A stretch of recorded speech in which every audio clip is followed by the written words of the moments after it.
With so many drones being released in 2025 and so many different restrictions being implemented on certain C0 models, I thought I would go through and give my opinion on which drone takes top place in the UK in 2026. Let's do this. So hello and welcome once again to the channel, and it's been a couple of weeks since my last video. And before we get into the top drone for 2026, I hope you guys out there are enjoying this wonderful weather we've been having here in the UK. And I'm sure if we get any more rain, we'll be needing to get ourselves a remote controlled Ark. Anyway, on with the video. So 2025 brought us some really nice drones, including in January, the Flip, not one of my favourites as you know, and now that has a new home. May 25 brought us the Mavic 4 Pro, the flagship drone from DJI, but for me it was just too big and heavy and restricted to Air 3 airspace. The Mini 5 Pro was launched in September 25, and this was the first mini drone to include LiDAR and the 1-inch sensor camera, and to be fair, it's a great drone. And lastly, the Neo 2 in November, which I decided to skip as I much prefer the other Air Pro Max. However, there's still others which I do own, including some legacy drones like the Mini 2, still a great little drone. And as one bonus over the Mini 4 and the Mini 5 Pro, that it doesn't have the height restriction which comes along with the new regulations in 2026. So what's my top pick for 2026, you may ask? This bad boy, the Air 3S, and here's why. The DJI Air 3S has quickly become one of the most popular drones for the UK pilots, and it's easy to see why. Pro level imaging and versatility. Dual cameras with its large 1-inch sensor deliver excellent dynamic range and image quality, whether shooting photo or cinematic 4K video.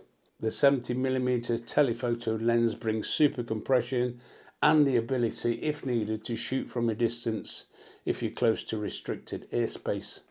Longer flight times, up to 45 minutes, and strong transmission range make it reliable for creative work or even commercial use. Motors and wind resistance. Despite being midweight around 724 grams, the Air 3S handles winds up to 12 meters per second, which is equivalent to about 27-28 miles per hour comfortably, thanks to powerful motors, solid aerodynamic design, making it stable in UK coastal or breezy conditions. I've actually flown the Air 3S in gusts of well over 30 miles an hour, and it really is effortless. In real world conditions, pilots often report it feels more planted and confident in gusts than the lighter mini drones. UK speed and height restrictions.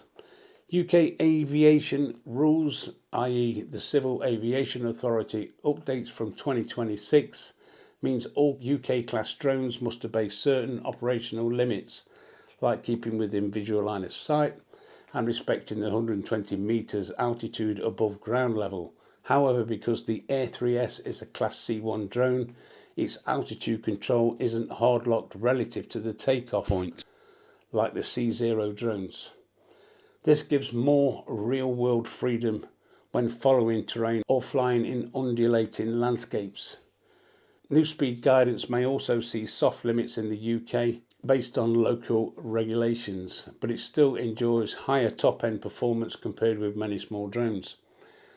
Practical flying in the UK. Pilots appreciate that the Air 3S isn't just about specs, it's about a usable freedom in everyday flying circumstances, long range, robust build, dependable signal, and strong obstacle avoidance, along with non-restrictive height restrictions here in the UK. One of the other differences is having green flashing lights that stay on whilst recording, means that you can see it clearly at all times. And you don't have to rely on the underside LED to see it like you would on, for example, the Mini 5 Pro, for instance. Don't get me wrong, if it's lightweight drones that you're looking for, then the Mini 4 Pro or the 5 is probably what you need or already have. Problem is, if you like the idea of flying upside mountains and hills, then they're just not going to cut it anymore. Now with the A3S having this speed reduction, if you feel the need for the 60 mile an hour speed, there is a workaround for this using different software, as I'm sure you know. Try looking at Drone Tweaks. Let me know down in the comments what you guys are flying. Is the A3S something that you're considering for the future? Now we have less restrictions with it, and obviously we can fly it in the same airspace as we can all these little mini drones that I'm sure a lot of you have got. So there we go, that wraps up the video. Short one this week, but due to the weather I thought I'd bring this video to you guys out there and give you my opinion on what I think is the best choice for the next 2 years at least here in the UK. So if you've enjoyed the video and you found it useful and you got something out of it, as always, don't forget, give us the old thumbs up. And if you're new around here, why don't you consider subscribing, dinging the dong and all the rest of it that goes with it. I'm sure you know me by now. And you might like to watch those videos I've chosen for you over there. And if you do, I shall see you over there. Thanks for watching. We'll see you in the next one.